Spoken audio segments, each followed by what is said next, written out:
दोस्तों, राजस्थान में आरपीएससी के जो लास्ट ईयर के क्वेश्चंस होते हैं उनमें से 80% से भी ज़्यादा पुराने क्वेश्चंस आते हैं। तो हम क्लास 3 लेकर आ चुके हैं राजस्थान जीके के, जिसमें हम आरपीएससी पेपर सॉल्यूशन करेंगे लास्ट ईयर्स के। और ये हमारे लिए इम्पॉर्टेंट होगी ईओ, आरओ, आरएस और पीएसआई की भर्ती के लिए। दोस्तों, हम उम्मीद करते हैं कि इसमें से काफ़ी क्वेश्चंस वापस रिपीट होंगे, तो आपको ये जरूर आनी चाहिए। आज हम डिस्कस करते हैं पहला क्वेश्चन कि मत्स्य संघ के मंत्रिमंडल में निम्नलिखित में से कौन सा सम्मिलित नहीं था।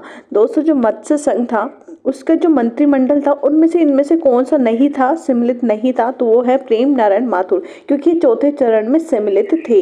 यानी कि युगल किशोर चतुर्वेदी भी सम्मिलित थे, चिरंजी लाल भी सम्मिलित थे, भोलानाथ भी सम्मिलित थे, बस प्रेम नारायण नहीं थे। दोस्तों, क्वेश्चन दूसरा देख लेते हैं। कूदन की घटना किस किसान आंदोलन से संबंधित है। दोस्तों, जो कूदन की जो घटना हुई थी वो किस किसान आंदोलन से संबंधित है, ये हमें देखना है। तो ये हमारा सीकर से संबंधित था, क्योंकि जो कूदन की घटना हुई थी वो सीकर से संबंधित है और किसान आंदोलन की एक घटना थी। आगे देखते हैं, नागनेची माता का मंदिर स्थित है। दोस्तों, जो नागनेची माता है उनका मंदिर नगाड़ा गांव बाड़मेर में स्थित है। ये इसका आंसर सही है। चिल्ह का टोला किस दुर्ग को पूर्ववर्ती नाम है। दोस्तों, चिल्ह का टोला कहा जाता था वो जयगढ़ दुर्ग को कहा जाता था। तो इसमें ये चित्तौड़गढ़ नहीं है, गागरोड नहीं है, रणथंभौर नहीं है, जयगढ़ दुर्ग इसका सही आंसर है। आगे बढ़ते हैं। निम्नलिखित में से वह कौन सा चित्रकार है जिसका बीकानेर चित्रकला से संबंधित नहीं है। दोस्तों, कौन सा चित्रकार की बात हो रही है, बीकानेर शैली के चित्रकार की। जो नहीं है वो सम्मिलित देख लेते हैं। दोस्तों, इसमें साहिब राम, दोस्तों ये साहिब राम नहीं है, क्योंकि अली राजा, अहमद, अमीद, अहमद, ये तीनों है ना जो कौन से थे, बीकानेर चित्रकला शैली से सम्मिलित थे, बस साहिब राम नहीं थे। निम्नलिखित आभूषणों की सूची में से कान में पहने जाने वाले आभूषणों को चिन्हित कीजिए। दोस्तों, जो कान में पहना जाता है वो आभूषण कौन सा है, सुरलिया। पहले तो सही आंसर निकाल लिया हमने कि जो कान में पहना जाता है वो आभूषण कौन सा है, हमारा सुरलिया है। मटरमाला गले में पहनी जाती है, मुंदड़ी हाथ में पहनी जाती है, तकिया भी गले में पहना जाता है। दोस्तों, संक्रिय नृत्य संबंधित है। दोस्तों, संक्रिय नृत्य संबंधित है। दोस्तों, संक्रिय नृत्य किस जनजाति द्वारा किया जाता है, तो संक्रिय नृत्य किया जाता है कालबेलियों द्वारा। दोस्तों, जो कालबेलिया नृत्य होते हैं उसके प्रकार है, संक्रिय नृत्य उस कालबेलियों के नृत्यों का प्रकार है। ठीक है, अब देखते हैं नेमिनाथ बारहमासा के रचयिता कौन है। दोस्तों, जो नेमिनाथ बारहमासा है इसके रचयिता है पल्हड़, और जबकि नेमिनाथ रासो है, तो नेमिनाथ नासो है, जो नेमिनाथ रासो है उसके है सुमति गणी। कौन है, सुमति गणी इसके जो सब रचयिता हैं। वहीं नेमिनाथ बारहमासा के हैं पल्हड़। आगे बढ़ते हैं। फिट इंडिया मूवमेंट में राजस्थान, फिट इंडिया मूवमेंट हुआ था देखो राजस्थान में, तो राजस्थान में निम्नलिखित में से कौन सा स्थान प्राप्त किया था। यानी कि फिट इंडिया जो मूवमेंट हुआ था उसमें राजस्थान ने कौन सा स्थान प्राप्त किया था। दोस्तों, पहला स्थान राजस्थान ने प्राप्त किया था, किसमें, फिट इंडिया मूवमेंट में।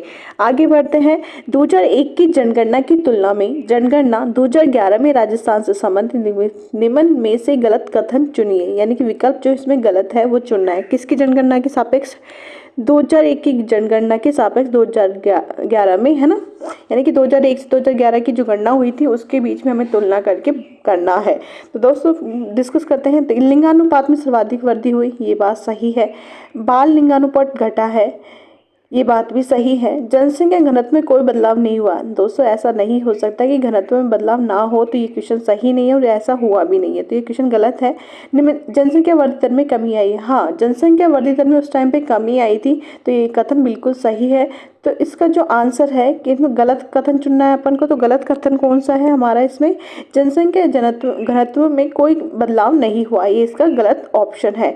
आगे बढ़ते हैं। बेटी बचाओ बेटी पढ़ाओ अभियान की ब्रांड एम्बेसडर कौन है। दोस्तों, राजस्थान सरकार में जो बेटी बचाओ बेटी पढ़ाओ की ब्रांड एम्बेसडर है जो हमारी, वो है, कौन है, ये आप मुझे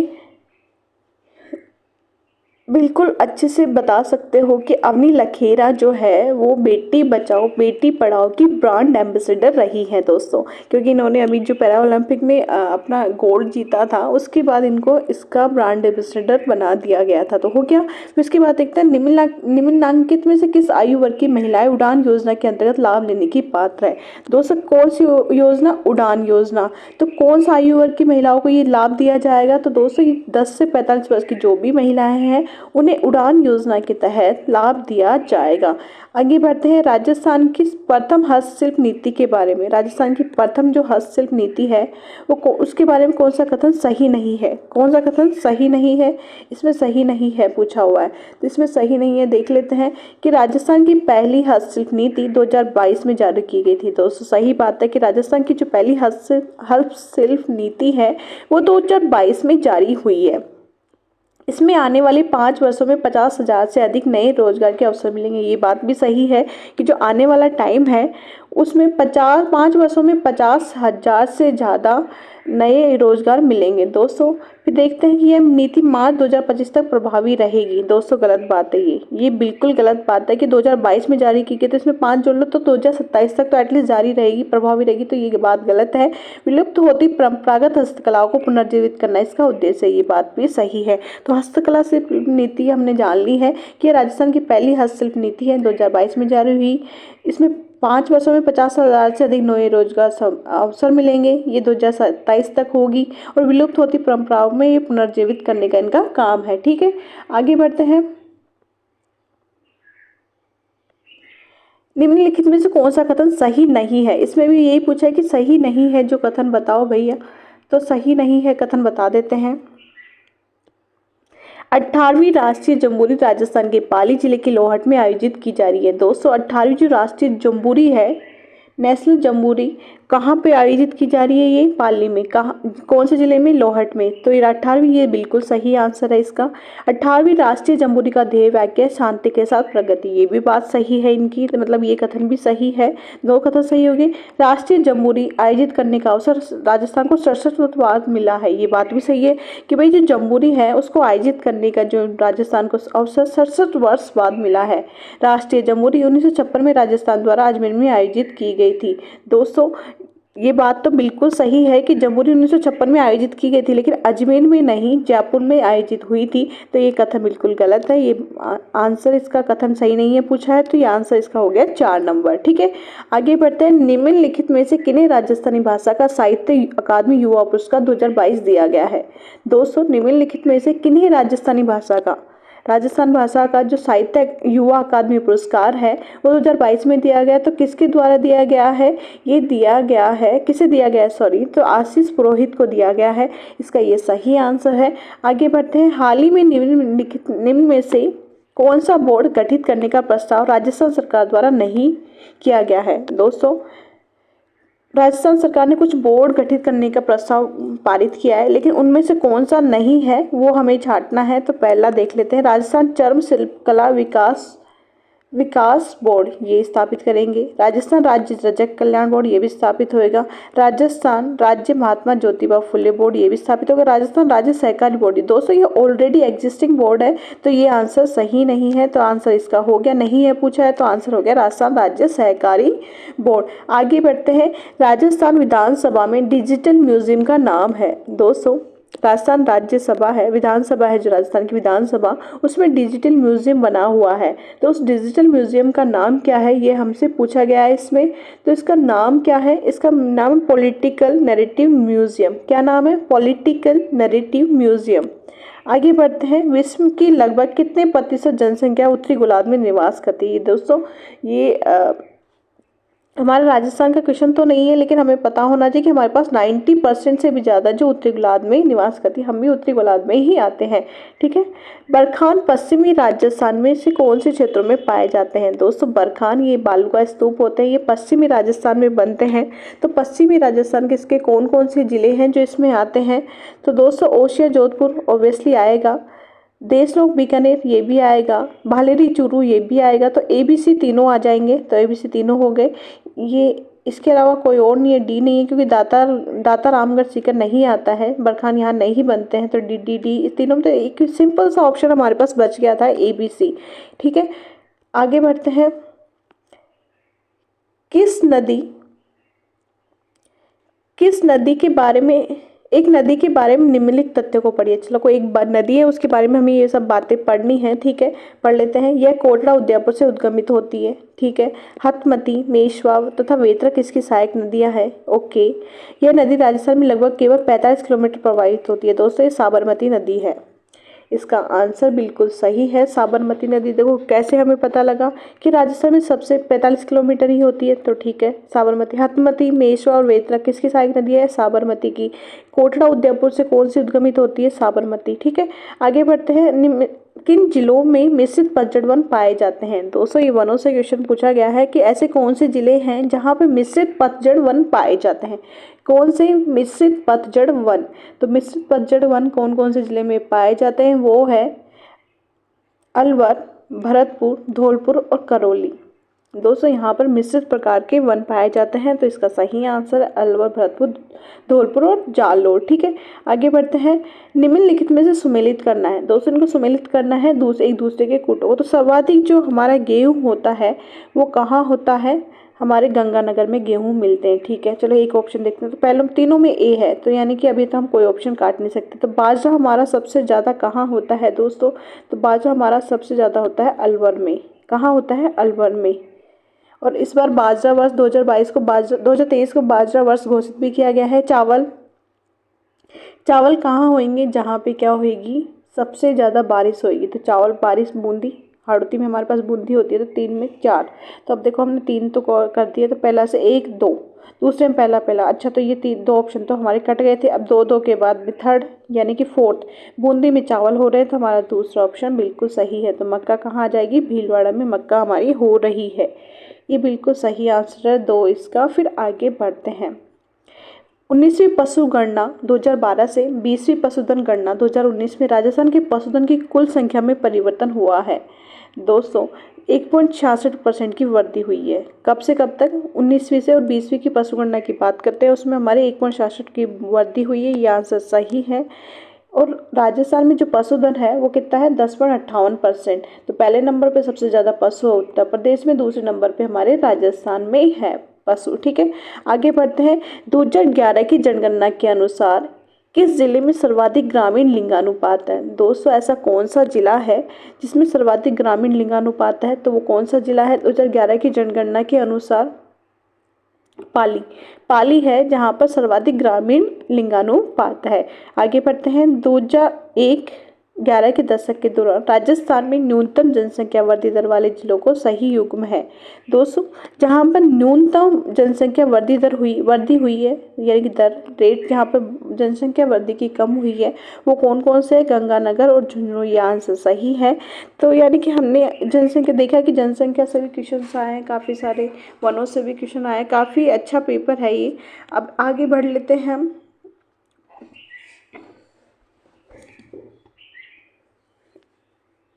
क्वेश्चन देखते हैं। गागरोन का किला दोस्तों कहाँ स्थित है? ये झालावाड़ में स्थित है। बिल्कुल सही है। इसमें नहीं है, ढूंढना है हमें कि कौन सा सुमेलित नहीं है। तो कौन सा सुमेलित नहीं है ये देख लेते हैं कि जो गागरोन किला है हमारा झालावाड़ में स्थित है। ये बिल्कुल सही बात है। कपिल सरोवर कोलायत बीकानेर में है, ये भी सही बात है। दौलत बाग अजमेर में, ये भी बात सही है। लालगढ़ किला है जो बीकानेर में है, ये जैसलमेर में नहीं है।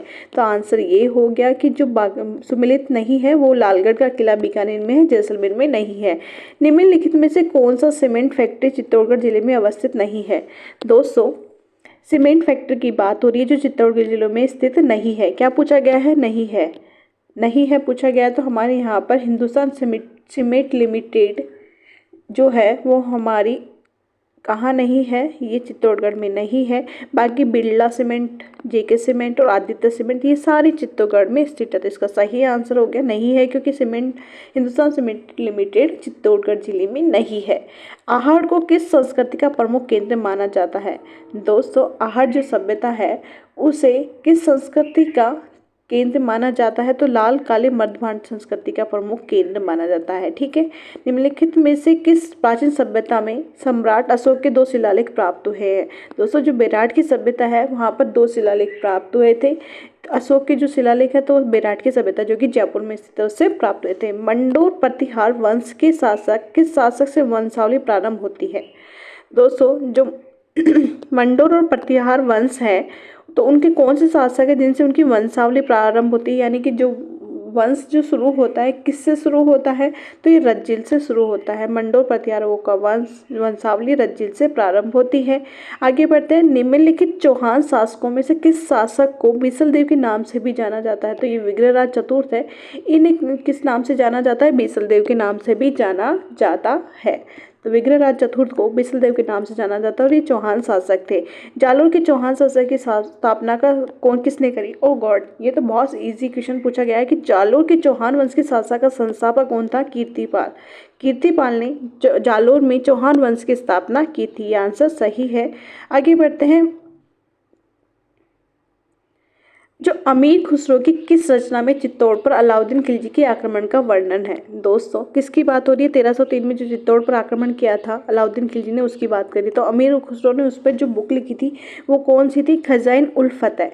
बिल्कुल इजी सा आंसर था इसका। तो ये है खजाइन उल फतह जो इन्होंने लिखी थी। किसने? अमीर खुसरो ने, चित्तौड़गढ़ की विजय पर आक्रमण पर। ठीक है, प्राचीन शिलालेखों में जालोर को किस नाम से जाना जाता है? जाबलीपुर। दोस्तों, बहुत यहाँ से जो क्वेश्चन डले हैं ये काफ़ी सही क्वेश्चन डले हैं।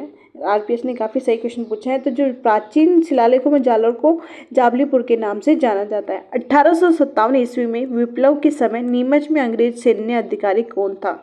दोस्तों, जब नीमच में 1857 की क्रांति होना शुरू हुई थी तो उस टाइम पे कौन सा अंग्रेज अधिकारी वहाँ पे था? तो कर्नल एबॉट था, क्योंकि एजीजी था हमारा पैट्रिक लॉरेंस। तो इसमें सैन्य अधिकारी की पूछा है तो एजीजी हमारा पैट्रिक लॉरेंस बर्टन कोटा का था और होम्स यहाँ नहीं था। तो कर्नल एबॉट इसका सही आंसर है। ठीक है, आगे बढ़ते हैं, खातौली के युद्ध में महाराणा सांगा ने किस सुल्तान को पराजित किया था? दोस्तों, खातौली का युद्ध किस किस के मध्य हुआ था? महाराणा सांगा और इब्राहिम लोदी के बीच में। ठीक है, तो अब पराजित कौन होएगा? जब महाराणा सांगा ने किसे पराजित किया खातौली के युद्ध में तो कौन होएगा? इब्राहिम लोदी। तो ये भी आंसर हो गया इसका। अब देखते हैं, राजस्थान मध्य भारत सभा का दूसरा अधिवेशन 1919 में कहाँ संपन्न हुआ? दोस्तों, किसकी बात हो रही है? राजस्थान मध्य भारत सभा का। तो किस अधिवेशन की? दूसरे अधिवेशन की, जो कब हुआ था? 1919 में। तो पहला कहाँ हुआ था? दोस्तों, जो राजपूताना मध्य भारत है उसका 1 जनवरी 1919 को पहला अधिवेशन दिल्ली में हुआ था। कहाँ हुआ था पहला अधिवेशन? दिल्ली में 1919 को। सेकंड अधिवेशन दिसंबर 1919 में अमृतसर में हुआ था। तीसरा राजस्थान में 1920 में। तो इसका आंसर है अमृतसर। ठीक है, आगे बढ़ते हैं, 1939 ईस्वी में किशनगढ़ राज्य में प्रजामंडल की स्थापना किसके प्रयत्नों से हुई? दोस्तों, किसकी बात हो रही है? किसकी बात हो रही है? ये हो रही है किशनगढ़ राज्य की। कब, कहाँ हुई है? तो ये स्थापना कब हुई है? 1939 में। तो कौन ने की है? ये करी है कांतिचंद चौथानी ने। किसकी? किशनगढ़ राज्य में जो प्रजामंडल की स्थापना करी थी वो कांतिचंद चौथानी ने करी थी। दोस्तों, इसी के साथ हमारे सारे क्वेश्चन समाप्त होते हैं जो आरपीएससी में पूछे गए थे। प्लीज़ लाइक से सब्सक्राइब और जो भी कमेंट है आप हमें कमेंट करके बताएं क्या इम्प्रूव करना है और क्या सही करना है। ठीक है दोस्तों।